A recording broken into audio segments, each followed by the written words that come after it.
Cuando alguien dice GameCube destruyó a Nintendo, suena exagerado porque Nintendo no desapareció, pero aquí va lo importante. GameCube sí fue el golpe que hizo que Nintendo ya no pudiera ganar esa guerra de consolas, jugando el mismo juego claramente que PlayStation y Xbox. Y ese golpe no solo fue en ventas, fue de percepción, de terceros, de estrategia y de futuro. En números fríos, el GameCube terminaría con 21.74 millones de consolas vendidas en su vida comercial, y lo cual no es poco, pero en esa generación el terreno se movía muy distinto. PlayStation 2 era un monstruo cultural, Xbox llegaría con músculo de Microsoft. Por primera vez en su historia moderna, Nintendo se vería como el tercer lugar para gran parte del mercado. Y aquí es donde se pone muy interesante, porque GameCube no fue una consola horrible, para nada, de hecho era muy atractiva. En definitiva fue la consola perfecta, pero con decisiones del estudio de Nintendo que la llevarían a perder. Hola, mi nombre es Daniel y bienvenido a un nuevo video en Auto Órbita. Hoy vamos a ver la razón por la cual la gente dice que GameCube acabó con Nintendo, para saber si es verdad o es mentira. Así que vamos a comenzar.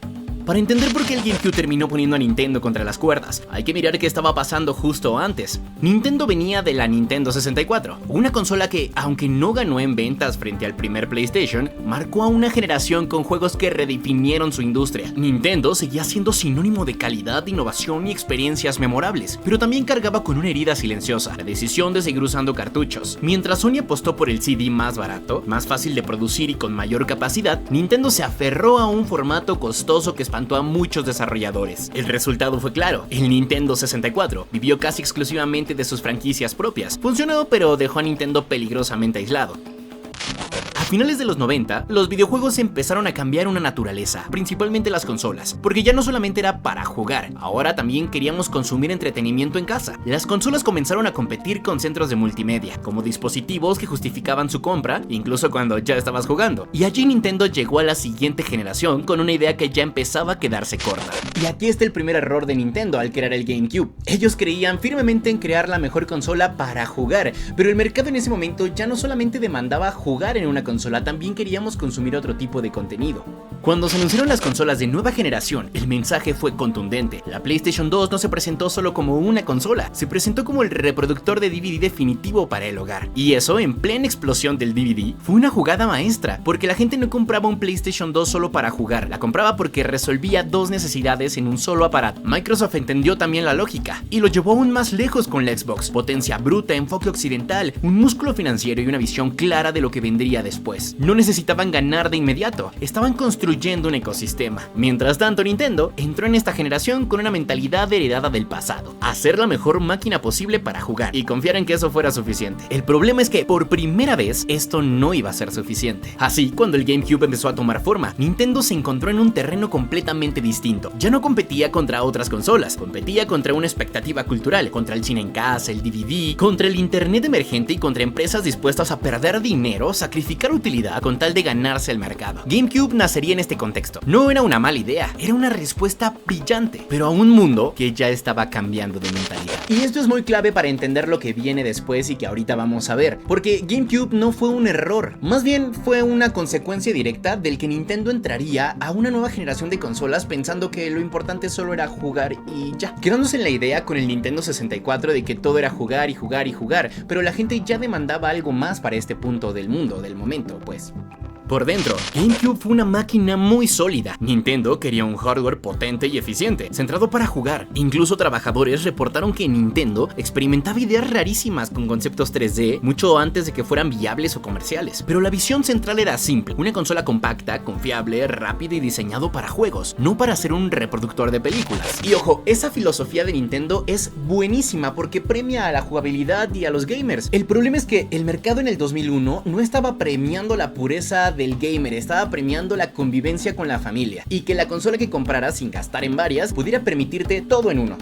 Una de las decisiones más importantes y menos entendidas del Nintendo GameCube fue el uso de discos ópticos pequeños y propietarios, en lugar de DVD estándar como lo utilizaba PlayStation 2. Sobre el papel, la idea de Nintendo no era absurda, de hecho tenía ventajas técnicas muy reales. Los discos pequeños permitían tiempo de carga más rápido, una lectura estable y un mejor control del formato. Además, al no usar un estándar común, Nintendo reduciría la piratería, un fantasma que ya había golpeado mucho a otras consolas. Desde la lógica interna de Nintendo, la decisión tenía muy mucho sentido. Menos piratería, más control, mejor rendimiento y una experiencia centrada únicamente en jugar. El verdadero costo apareció cuando el mercado comenzó a comparar. La gente decía, ¿qué consola me compro? Mientras el PlayStation 2 usaba DVDs con mucha capacidad, los discos del GameCube se quedaban cortos. Y en esta industria que avanzaba casi con cinemáticas largas y doblajes completos, esa diferencia empezó a pesar. Para muchos desarrolladores, esto significaba hacer versiones recortadas, comprimir contenido, o directamente, muchos decían que no valía la pena lanzar un proyecto para GameCube, no porque fuera una consola incapaz, sino porque el formato ponía muchos límites adicionales que no existían en Xbox o en PlayStation. Y aquí entra otro factor psicológico clave. El consumidor promedio no analizaba la velocidad de lectura ni la arquitectura interna, la capacidad de la consola. Solamente veía si la consola podía satisfacer todas las necesidades y ya. En foros de discusiones de la época, la narrativa se repite constantemente. El disco pequeño empezó a percibirse como algo raro y limitado, aunque en la práctica no fuera así, pero la gente lo veía así. Nintendo volvió a hacer algo que históricamente le habría funcionado, ir contra el estándar, pero esta vez lo estándar o convencional no solo era técnico, era una cultura completa que estaban haciendo. Además, el disco pequeño reforzaba una idea que terminaría persiguiendo al GameCube, que era una consola más simple y menos completa, aunque en la realidad no fuera así. En retrospectiva, los discos pequeños fueron el resumen perfectamente del dilema del GameCube, una decisión bien intencionada con beneficios reales, pero tomada desde una lógica interna de la gente que no coincidía con lo que se estaba premiando en ese momento. Y espérate, porque esto no fue el golpe final, pero sí fue un ladrillo en el camino de Nintendo que se haría para tropezarse en un futuro.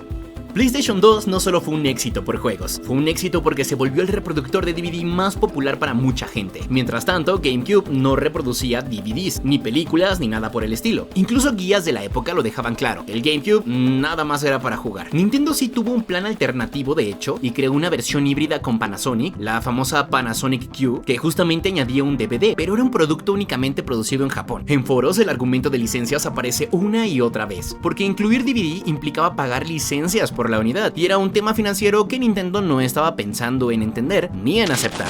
Y es que hay que trasladar esta idea al día de hoy. Imagínate que tienes tres opciones de consolas: Nintendo, PlayStation y Xbox, como ya lo tenemos hoy en día. Dos de ellas te permiten hacer muchas tareas, jugar, divertirte, convivir con tu familia, ver películas y bla bla bla. La tercera solamente te deja jugar. Claramente tu primera compra estará enfocada a alguna de las dos primeras. ¿Por qué? Pues porque quieres convivir con tu familia o hacerlo un poco más familiar el ambiente. Pronto GameCube se convertiría en esa consola secundaria para los amantes de los videojuegos verdaderamente, pero no para el público en general.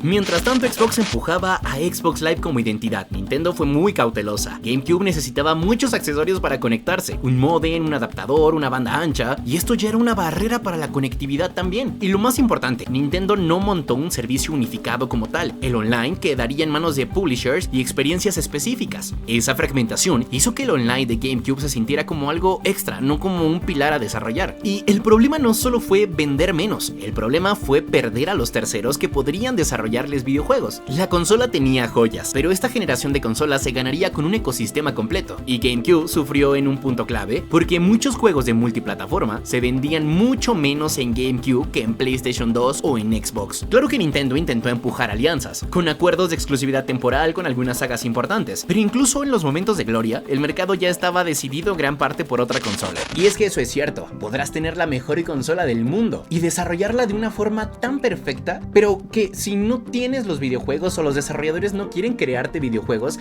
a la gente no le va a interesar.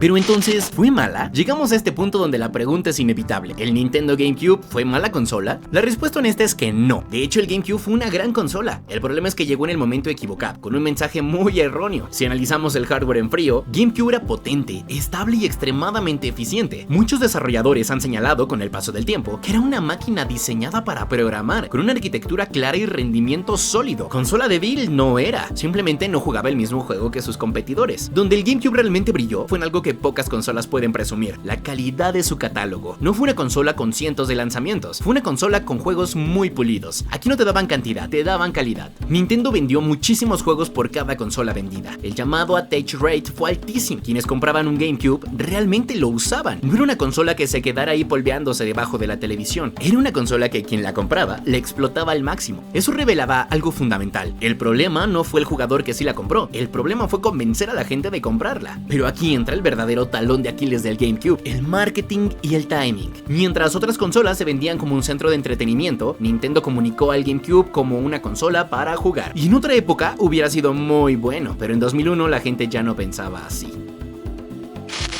Entonces, Nintendo tuvo que hacer muchas rebajas para reactivar sus ventas. En documentos financieros, se menciona que en el trimestre terminando el 2003, las ventas del GameCube aumentaron muchísimo por una rebaja considerable. Pero en años posteriores, la narrativa se repetía. Los resultados bajaban y el rendimiento del GameCube empezaba a ser cada vez peor. Pero entonces, ¿qué pasó con GameCube? Cuando esta consola terminó su ciclo de vida, no lo hizo con titulares de victoria ni con récords de ventas. Lo hizo en silencio, casi como una consola que no terminó de ser entendida en su momento. Y paradójicamente, fue justo después de su salida cuando algo raro empezó a pasar. La gente la amaba, la respetaba como no tenían una idea. Fue un respeto tardío, pero apareció. Lejos de desaparecer, el GameCube comenzó a transformarse en una consola de culto, algo para coleccionar. Jugadores que no la tuvieron en su época empezaron a descubrir catálogos años después, y quienes sí la tuvieron comenzaron a valorarla desde una perspectiva distinta. Con el tiempo se hizo evidente de que muchas decisiones, aunque problemáticas en lo comercial, habían producido algo muy poco común: un catálogo compacto pero extraordinariamente sólido. Esto pasa con muy pocas consolas. No se recuerdan por cuánto vendieron, sino por lo bien que envejecieron. Y el GameCube envejeció mejor que muchas consolas ganadoras. Hoy el GameCube es sinónimo de nostalgia bien entendida, no de nostalgia ciega, sino de reconocimiento. Se le recuerda como una consola honesta, valiente y distinta que pagó el precio de ir en contra de la corriente en el peor momento posible, y por eso estuvo a punto de destruir a Nintendo, pero no porque fuera mala, sino porque estaba yendo contra la corriente. Al final del día el GameCube no fue malo, fue auténtico, y a veces eso deja una huella en la historia más profunda que cualquier récord de ventas. Hoy los coleccionistas pueden decir que encontrar una PlayStation 2 o un Xbox es súper fácil, pero encontrar una GameCube en buen estado es algo muy costoso. Podemos concluir que más que destruir a Nintendo, creo que obligó a reinventarse esta empresa para no perder la guerra de consolas, y hoy en día también tener mucha fuerza. Y eso fue todo por hoy. Muchas gracias por ver el video completo. Si llegaste hasta este punto, me encantaría que me apoyaras dando like, comentando qué te pareció y suscríbete para que no te pierdas ningún contenido que te pueda compartir. Nos vemos en el siguiente video.